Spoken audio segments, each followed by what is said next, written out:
Memes are in danger. Hello all you wonderful, beautiful, and craptastic people. CraptasticJack here. Today I have a question for all of you wonderful, beautiful, and craptastic people.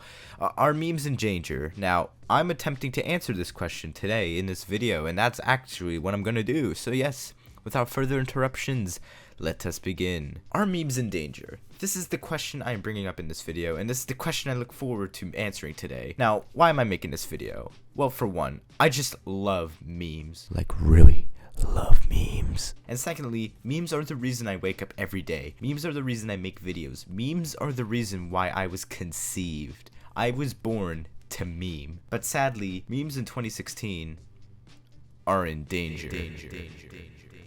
Now, what is causing a lot of memes to become endangered, like an endangered species? Memes are officially, in my book, an endangered species.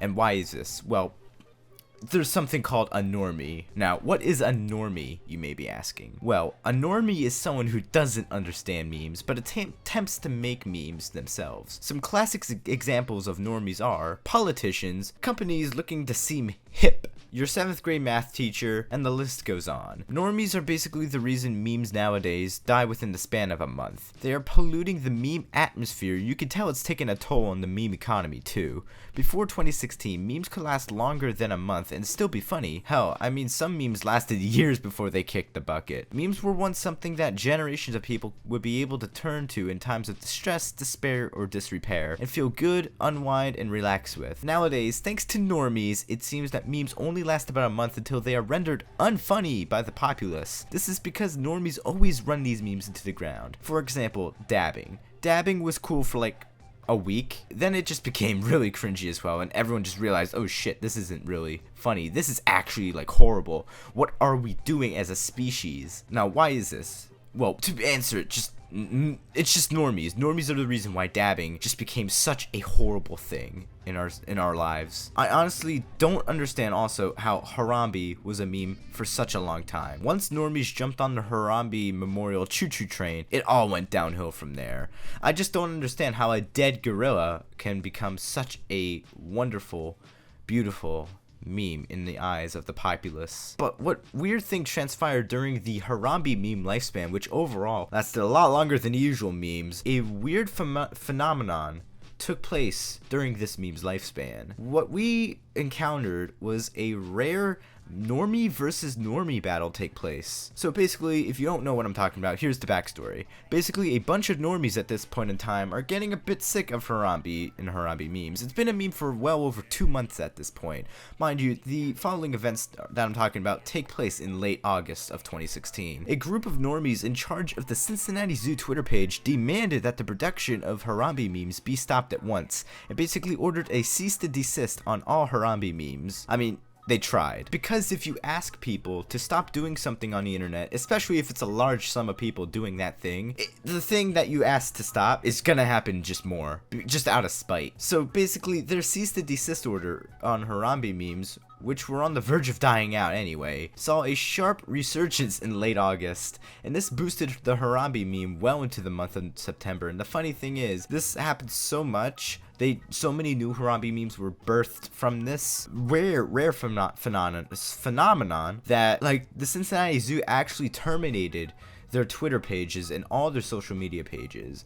And the funny thing was, the Harambee meme would have been dead within weeks. It was on its life support. The plug was about to be pulled on the Harambee memes, but because of that, they just sprung it back to life for a bit, and it's all their fault. Why? Because the people who run the Cincinnati Zoo are normies. Oh my god, don't even get me started on the Pepe the Frog fiasco. Just politicians taking a 10-year-old meme, a 10-year-old classic dank meme, and turning it apparently into a symbol of white supremacy and hate, which it never, ever was. If you want the full backstory, you can easily just Google it.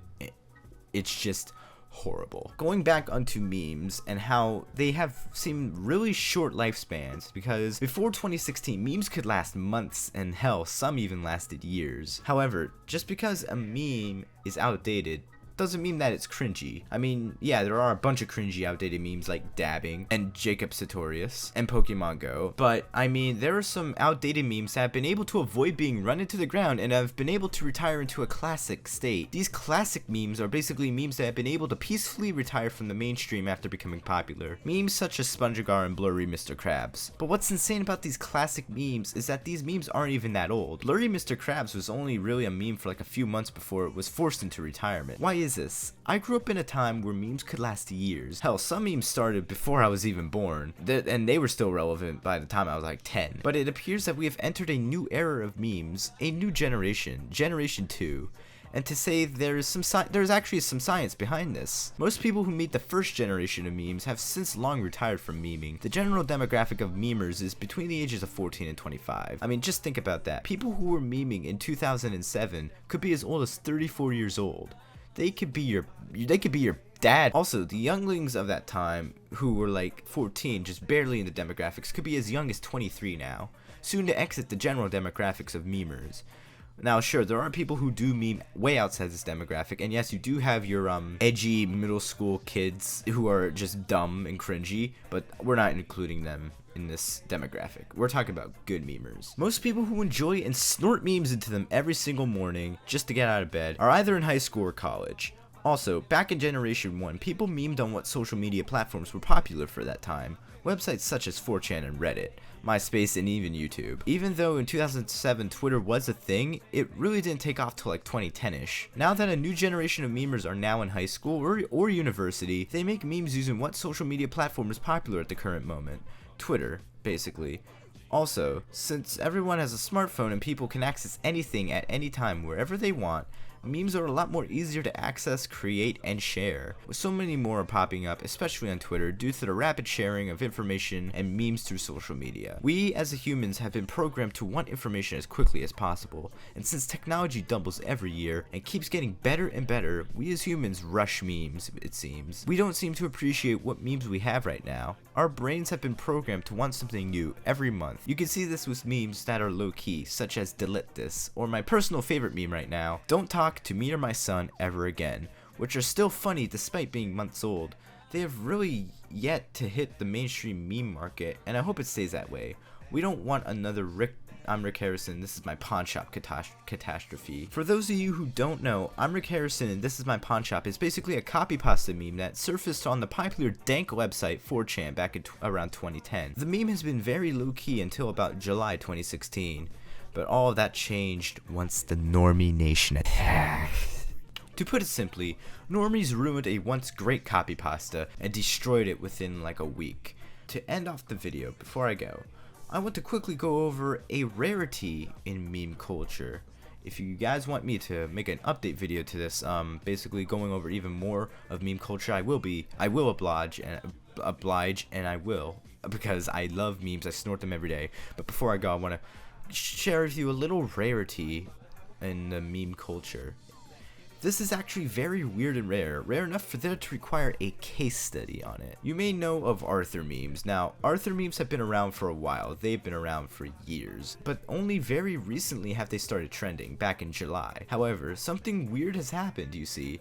Unlike Blurry Krabs or SpongeGar, where meme production has basically ceased for these memes, the production of Arthur memes is still very healthy. The thing is, unlike most memes which hit the mainstream, then hit the dirt and die out, Arthur memes have kind of de-trended, if you know what I mean. There are a lot of dank Arthur memes still being produced to this day, but what I like is how they have just been overshadowed by other memes. Just remember, the dead gorilla Harambee was a meme at this time too, along with Rick Harrison. I wish this kind of de-trending occurred with more memes, so that way we can have more classic and retired memes to enter into the meme library instead of poached dead memes.